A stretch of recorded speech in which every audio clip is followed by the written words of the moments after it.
Okay. It's a good thing there's somebody under the age of 51 here. I think we're good. All right, you got the music going, Jimmy? I think we're good. Yeah.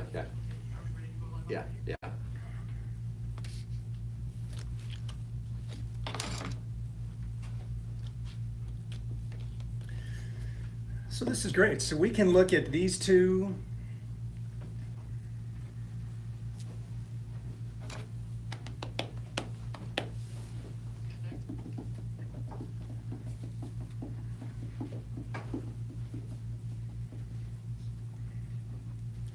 This is the start of our radio career.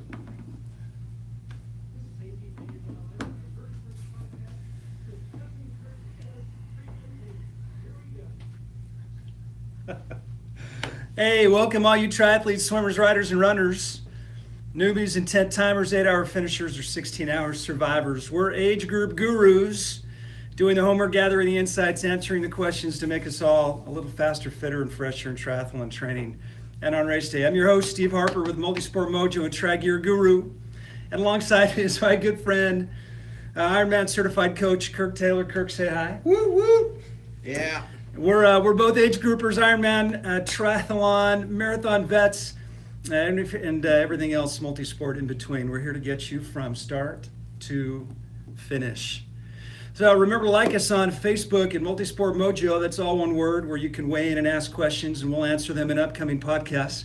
You can follow us on Twitter at #MultisportMojo, or you can go to Tri Gear Guru for more content, insights, and great prices on everything triathlon. We'd also like to thank our sponsors, Try Hard Triathlon Coaching, specializing in getting you across the finish line in your first triathlon and beyond. You can contact them at Try Hard Coaching on their Facebook page. Yep. We'd also like to thank AZRadio.live, your home for independent music artists. Discover them here and promote the betterment of your community. Really, really good stuff. We're broadcasting live from the palatial studio, Big Mike's recording studio, headquartered in Scottsdale, Arizona. If you need to record an album, broadcast a radio show, polish up your blogs, Facebook live feed, or even record a podcast, contact Big Mike's recording studio at AZRadio.live and get all the polish of a professional recording studio at a price that fits your startup budget. Okay, hey, we're live. This is a podcast numero uno. Super many, exciting. many to come. Super It's exciting. been a long time in the works. So everything good? This is pretty killer in here. Yeah, we've got a pretty sweet setup right here. Yeah, it is pretty sweet. Big, huge shout out to Jimmy Lee Boggs and AZRadio.live. He's pretty much, been the driving force behind this whole project, which has enabled us to be able to bring this podcast to you. So super grateful for Jimmy, super excited, and I'm very flattered to be here with Steve. Steve is when he says guru, that's what he means. The guy knows his stuff. He knows the gear. He knows what it's all about. He knows what it's like to go from your very first triathlon to an Ironman and beyond. So, yeah, very exciting to be here. It's raining outside. I'll tell you what I've got. I'm sitting next to a for real certified Ironman coach. Oh boy. Who's been who's coached me, who's coached a lot of people. We've been running buddies, triathlon buddies, for a long time. And on a rainy day, just give me some. We're here. We're going into the afternoon. Give me what we could do on a rainy day workout. Well, so we had talked about biking over here, which would have been fun because it's about 17, 18 mile ride one way. So it would have been a nice little ride over here. I'm sure we'll do it at some point. But it started raining and we decided to chicken out and drove.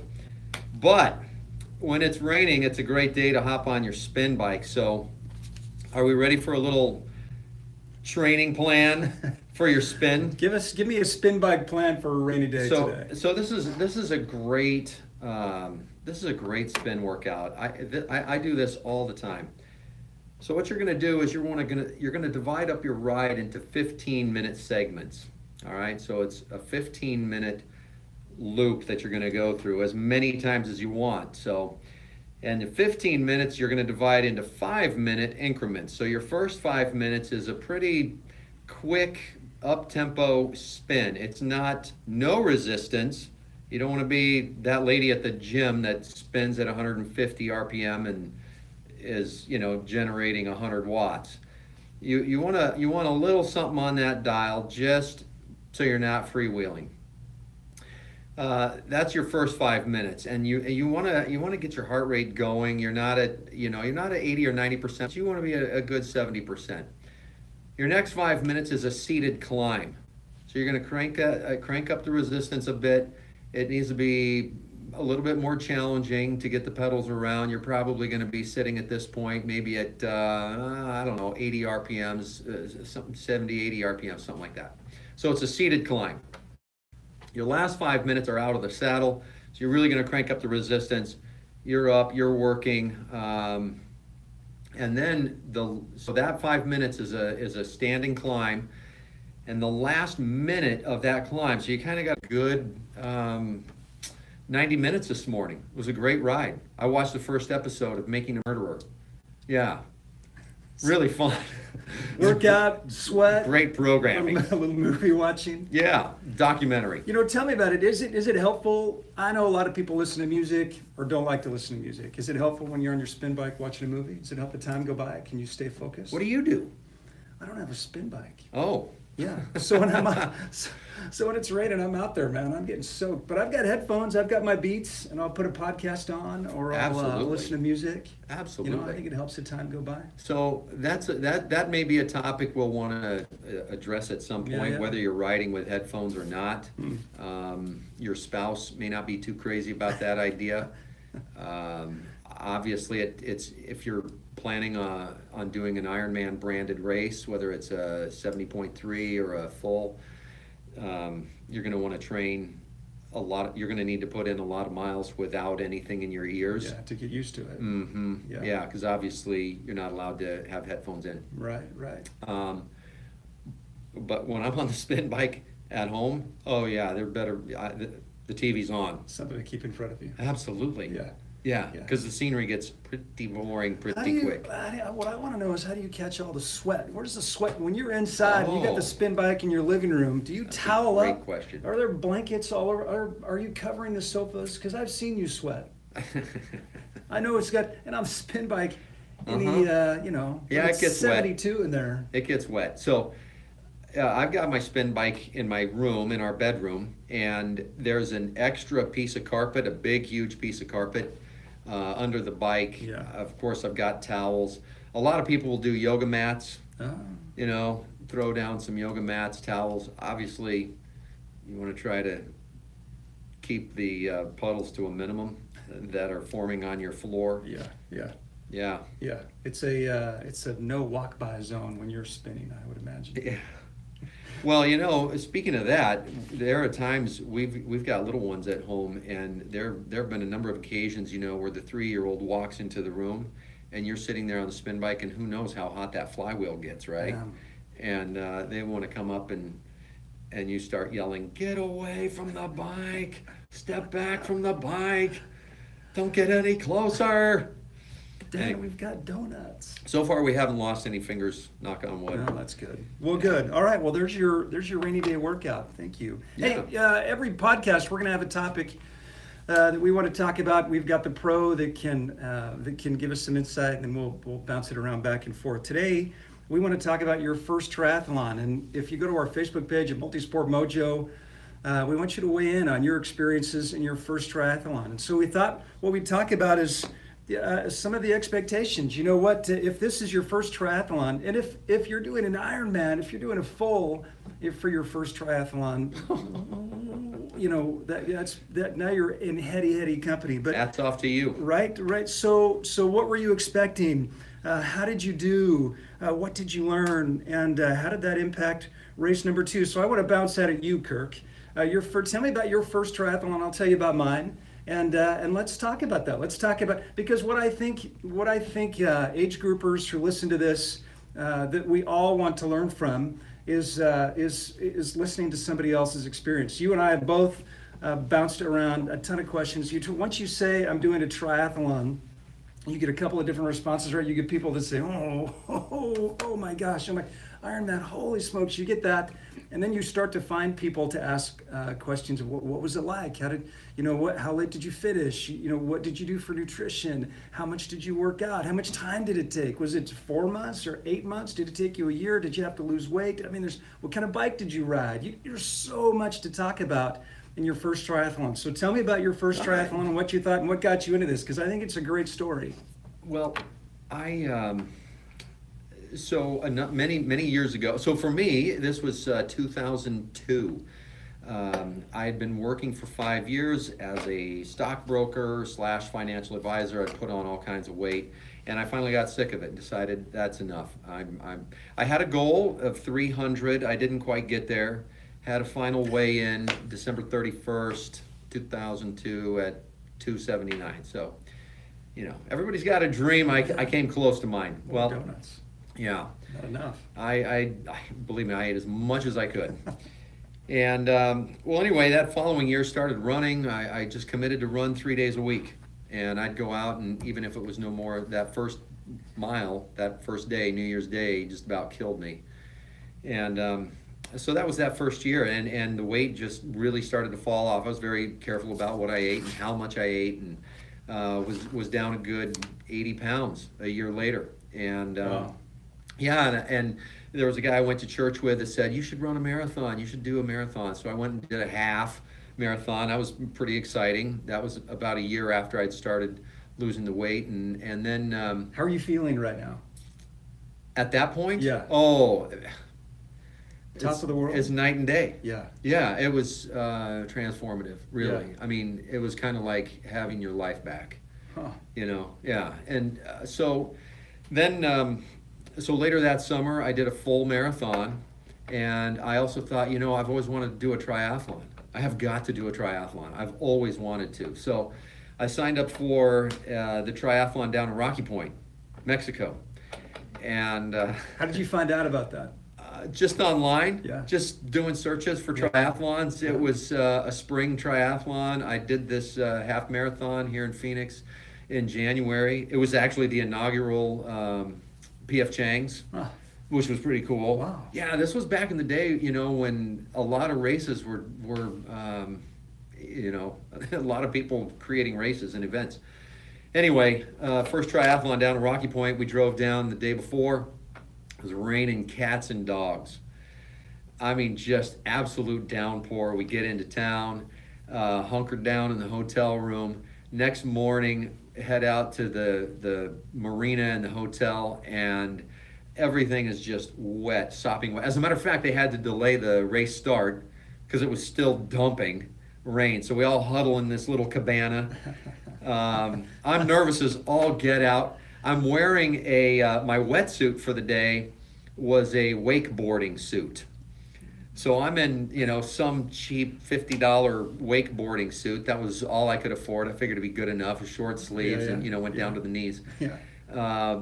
And so finally we make our way out to the beach, and, gun goes off, and we all take off, and we're in the water, and I'm feeling, hey, all right, I'm doing pretty good. It might have been so I'm out there swimming, and I remember kind of up and down in the surf, which is weird.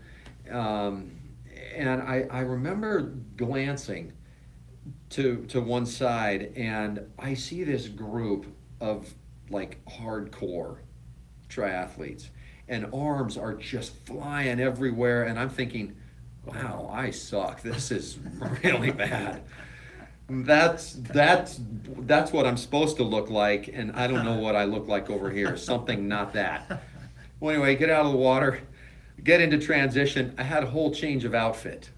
So it takes a while to get the wakeboard suit off. How long is this triathlon, by the way? It's an Olympic distance. Okay. All right, Olympic distance. And I had a goal. I thought I can do this in 3 hours or less. Yeah. So I really wanted to come in under 3 hours. Right. I was very, very determined to come in under 3.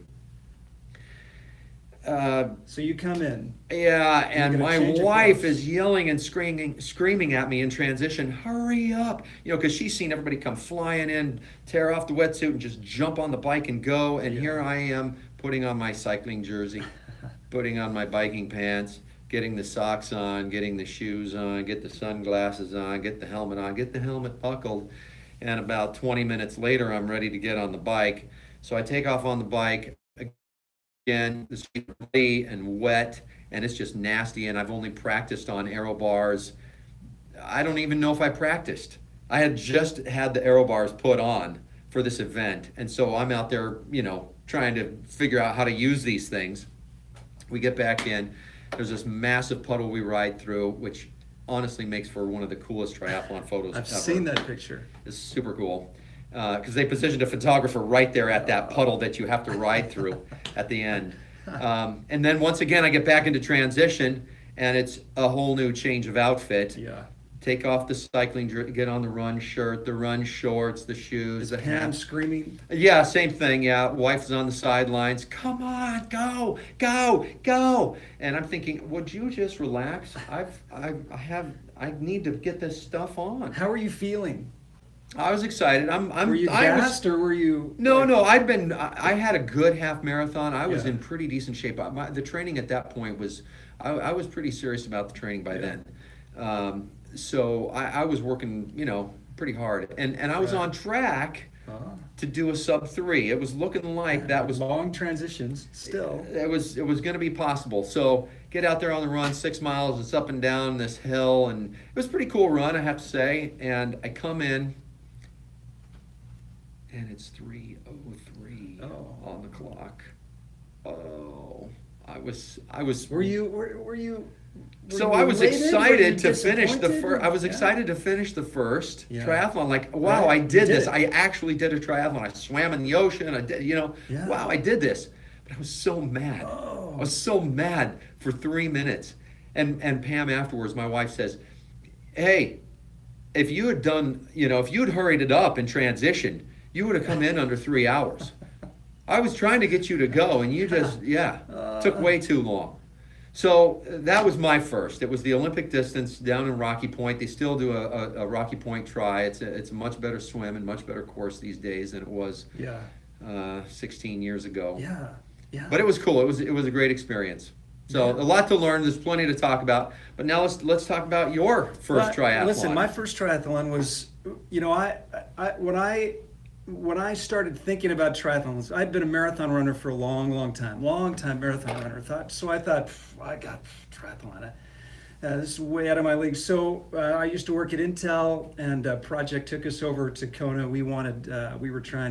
It's when Wi-Fi was just coming up and out, and it was a whole new big thing. So we wanted to find projects we could make a big band with, and we contacted Ironman and said, "Hey, look, you've got arguably one of the greatest sporting events on the planet, but it gets no coverage. There's nothing." A month, 6 weeks later, NBC comes out with a thing and says, "We did this thing in Kona 6 weeks ago. How cool is this?" And it's for an hour, but people just don't have any idea what's going on. So what if we lit you up on the course and you could have a live show online?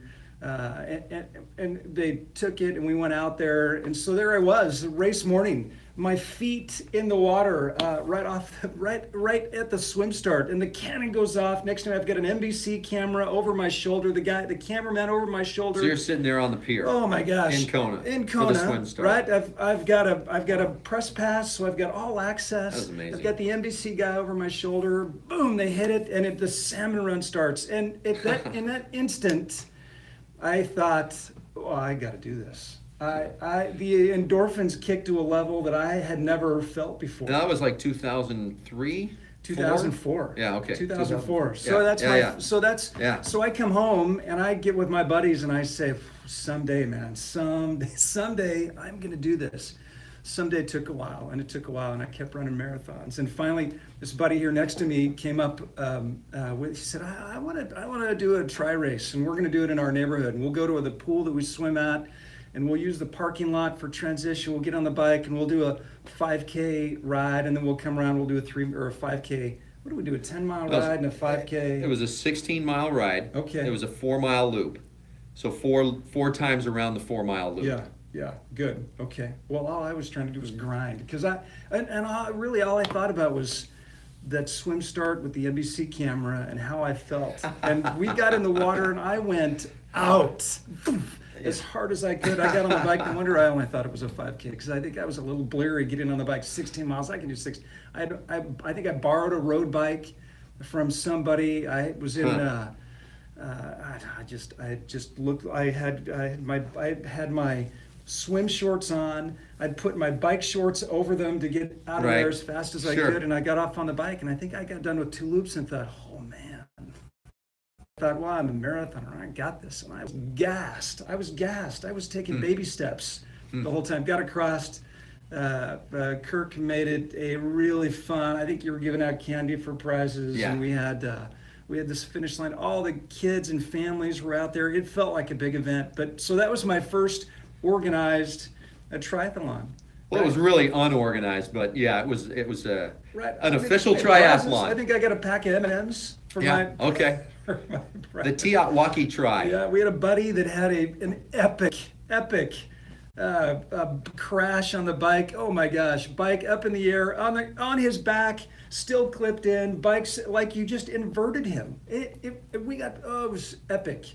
Love it. But we had such a great day, and from it just fed me. I So had did that- that and the Kona thing, and Yeah.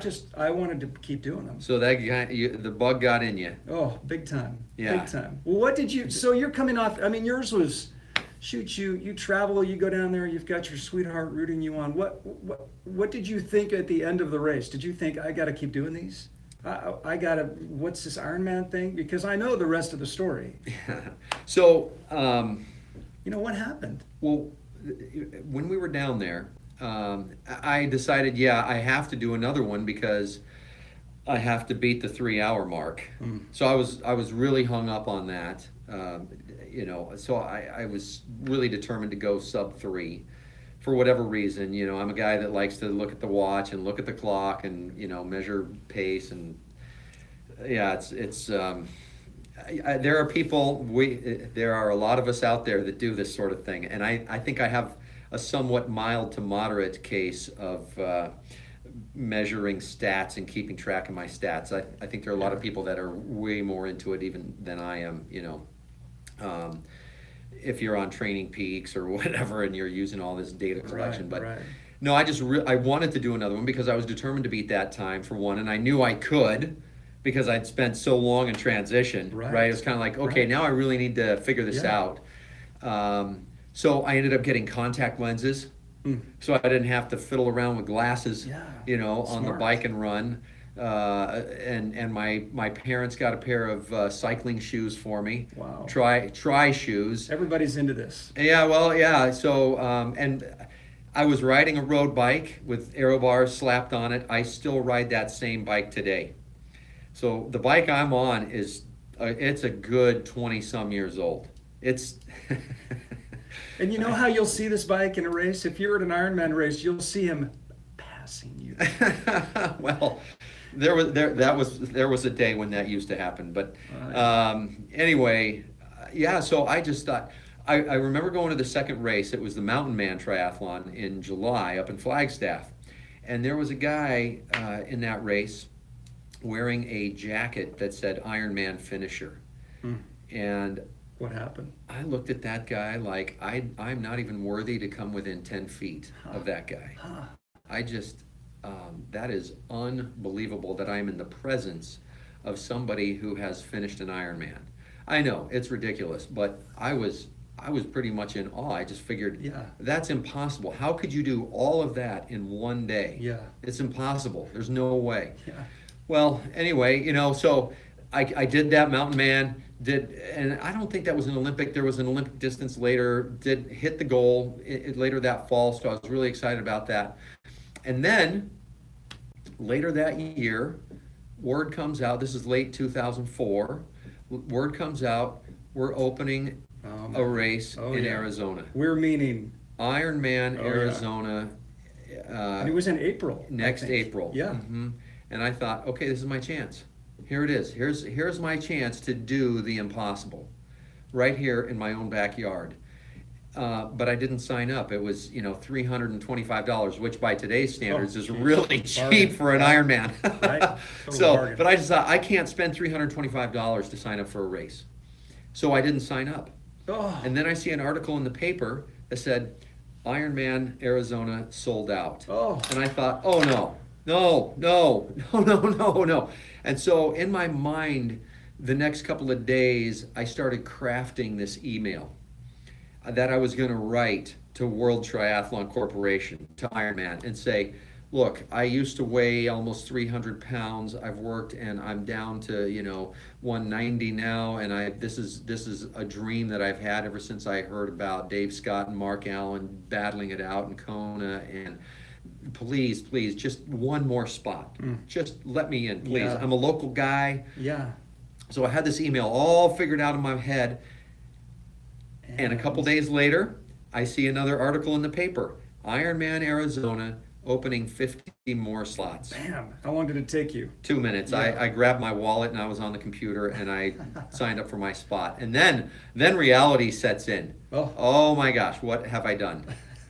This next day. What did you take from the first what did you take from that Rocky Point triathlon into knowing that you're going to be in an Ironman start in April? What did you take from because a lot of us are in that same situation, right? We start in triathlon, we grab a race we think we can do, and then we end up signing up for an Ironman full and think, oh, okay. So what did you take from it? What did you learn? Well, I thought it's first of all, as impossible as it seems, and as it seems to me, it is in the end possible. Yeah. Okay, so it is humanly possible to do this. What do I need to be able to complete this? So I've got to be able to swim 2.4 miles. So I got to do a 4,000 meter workout. Okay, so that became kind of the objective with the swim, to build up the distance over time, and eventually there was a swim I did. It was a 4,000, it was 4,000 yards, not meters, but so it was a 4,000 in the pool, and I came in right at 1 hour.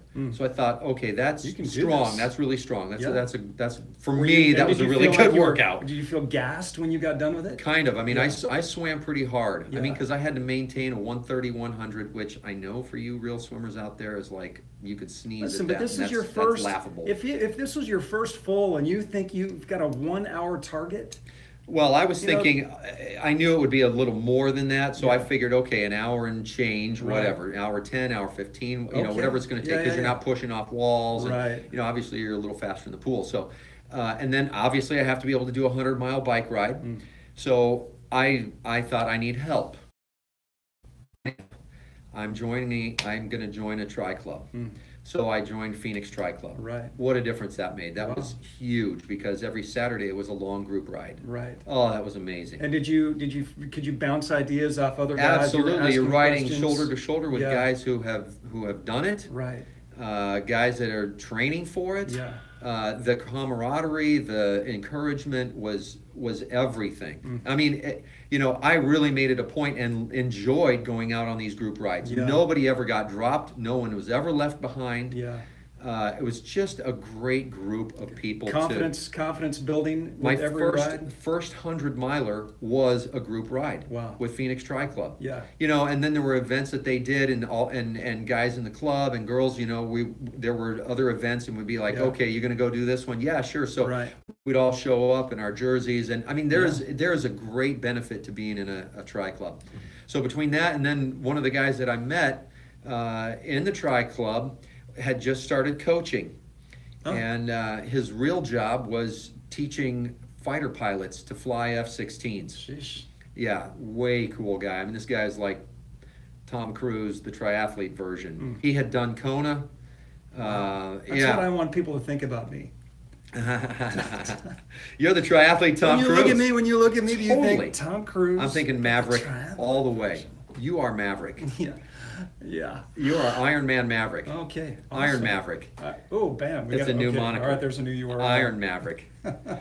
Yeah, so my coach put together a plan. I was swimming with the Masters 3 times a week. Right. Masters group. I was in the slow lane.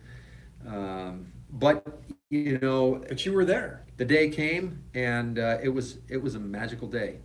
Yeah, that's going to have to be a topic. Yeah, that'll be another. Well, that's going to be another episode. I mean, as you were making your way towards April, thinking about Rocky Point, you've got that in your back pocket. You did, you went up north. Yeah. You did a sub-3, you've got that in your back pocket. Now you signed up, you've got Ironman Arizona on your radar. You know it's coming. You know the day is coming. So there's some anxiousness pushing you towards workouts every day because you don't want to, you know what it's like to be disappointed and miss, right? So that's not Right. going to happen again. So Right. is your confidence building with every ride, with every Yeah. swim, with Oh, every yeah. workout? Sure. You're feeling Sure. what was there I a had done a point couple of marathons. Yeah, That's yeah, yeah. key. Oh, I man. think if you're going to do an Ironman, if you're thinking about doing the full 140.6, it's a great idea. It would really behoove you if you haven't to do a marathon, sign Yeah. up for a marathon, Yeah. or just Finish say, it.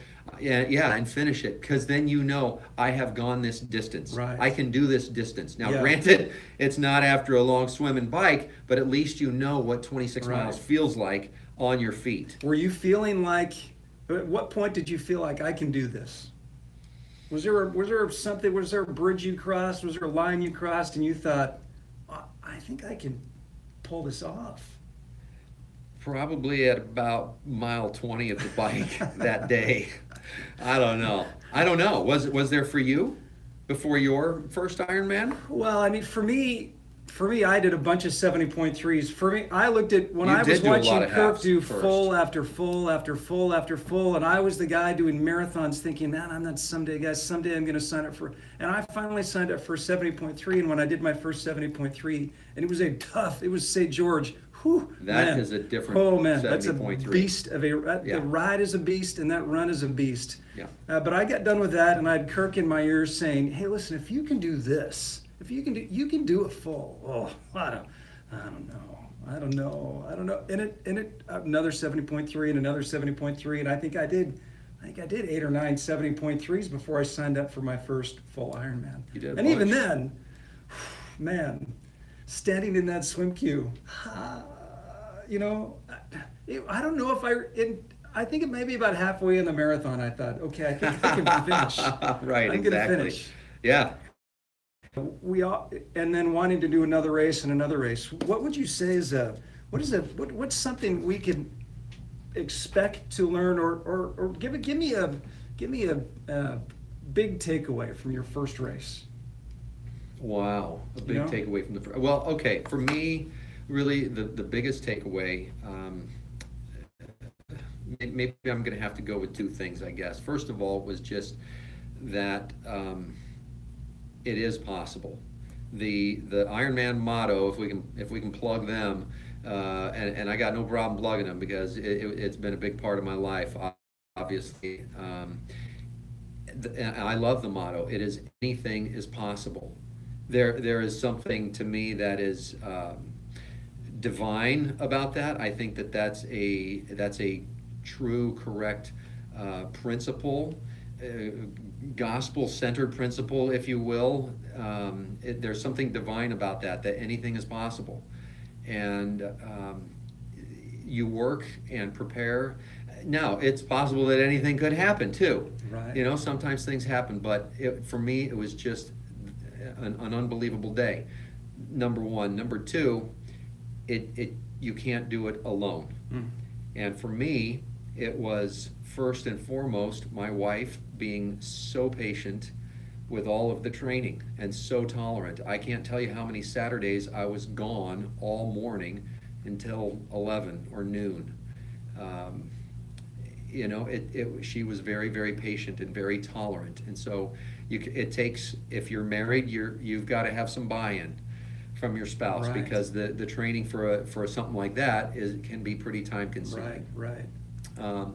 But it was our kids, and we had friends there at the finish line, Yeah. parents, Right. grandparents. Yeah. You know, Everybody was all in on this. it was pretty magical. Yeah. It was pretty awesome. Yeah. I'll tell you, for me, I'd had that Kona experience in my back pocket. And when we did that first triathlon here in Desert Ridge in Arizona, and I came across the line, all I thought about Mike riding me into, man, he pushed me into signing up for the next one and for the next one and finally into the full. And when you talk about Ironman being magical. Waiting for Mike Riley to call you across the finish line. No, he took a bathroom break on my first one, and the other guy called it. Yeah, I saw him at Ironman Arizona, and I should have asked him because I listened to an interview with him, and he said, "Hey, listen, if I took a bathroom break, then because he won't say it outside of you can get into, hey, what's that line you say? He won't say it, right? Right. And he regards that as sacred and special. Yes. But he said, hey, listen, if I take a bathroom break and I'm not there when you cross the line, call me, and I'll tell it to you over the phone." I was like, "Oh, you're on. I'm doing it." And so that's coming up. I should. We're going to call him from the show. You should. Oh, that's such a great idea. Call him and say we're going to need you to do this for us right? on the podcast, on the show, oh, man. And he's on such Facebook a Live. genuinely good guy. Oh my gosh! Can you imagine what a thrill that would Holy be? smokes. Steve, that would make him Dude. not being there at Oh, your finish. That would definitely make up for that. Yeah. Wouldn't well, it? Oh yeah, my well, gosh. yeah. I mean, it was Okay. great to finish, right? But for me, So we need everybody. We need all the fans and listeners and supporters out there. Everybody that's all a part of the Multisport Mojo and Try Hard Training and Try Hard Coaching and TryGearGuru.com and AZRadio.live. Yeah, we need you all to get on our petition so that we can get Mike Riley on the air That's to great. call Steve Harper across the finish. Well, it wouldn't be such a big deal if I think triathletes and Ironman triathletes didn't revere that moment, right? And I totally. listened to Bob Babbitt, who really is one of the great, what a gentleman and what a hardworking guy that's helped build the sport of triathlon. And he talked about the sport as magical, as a gift, as this inspiring thing. I think this is triathlon because of the moment of finishing, because of all of the work that you put in, because of your family that takes all of that effort to support you and is there at the finish. That moment of coming across the line just is so motivating and so inspiring. I stay up late on Kona every year. I watch the broadcast and I wait to watch the last person come across. And to me, I remember two people. I remember the two, the male and the guys and girls finishers, the champions, right?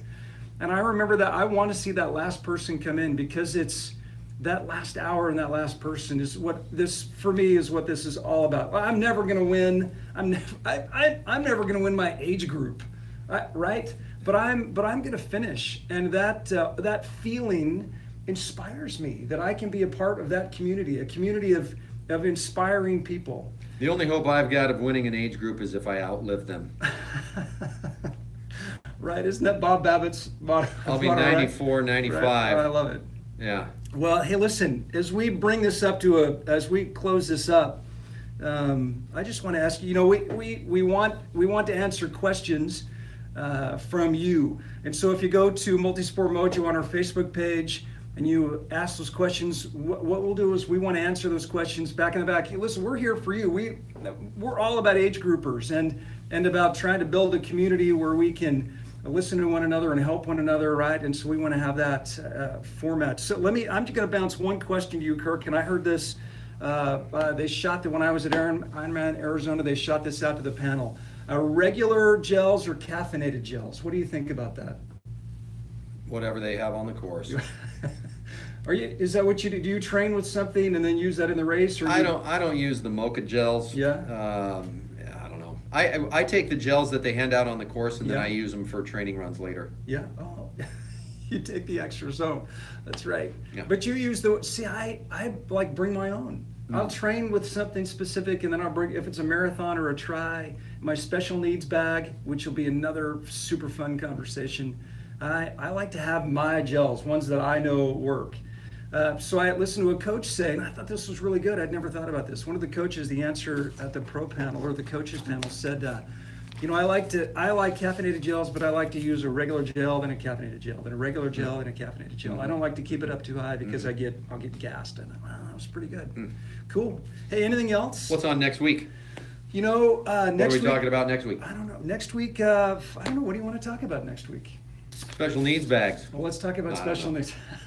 Then we can talk about first Ironman. We can talk about that experience. Yeah. Yeah. Yeah, let's in a talk little about more your first detail. full. So So if you're out there listening and you've got questions, maybe you have an Ironman coming up, maybe you're training for something over the winter, maybe you're looking at an early race next season, or you're just starting to get your foundation right now, your foundation miles, some of the quote junk miles, as we might say, and you're just grinding it out, staying on the treadmill.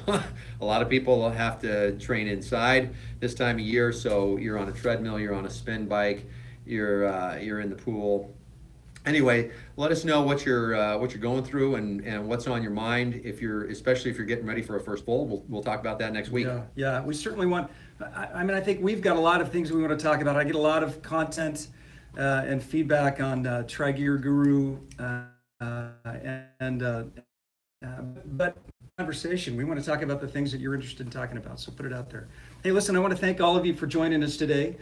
Kirk and I, this is number one. Number one is in the books. You don't have that many times when you have a first. So number one, check. History. Hey, remember to like us on our Facebook page at Multisport Mojo, where you can weigh in and ask questions, and we'll answer them in an upcoming podcast. Follow us on Twitter at #MultisportMojo, and go to TriGearGuru.com for more content and insights and great prices on everything triathlon. A lot of recommendations. I want to thank our sponsors, Try Hard Triathlon Coaching. You can contact them at their Facebook page at Try Hard Coaching. It's TRI. AZRadio.live, your home for independent music artists. Discover them here and promote the betterment of your community. And a big thank you to Big Mike's Recording Studio. Get all the Big Mike's and record at a price that fits your startup budget. This is the Multisport Mojo podcast.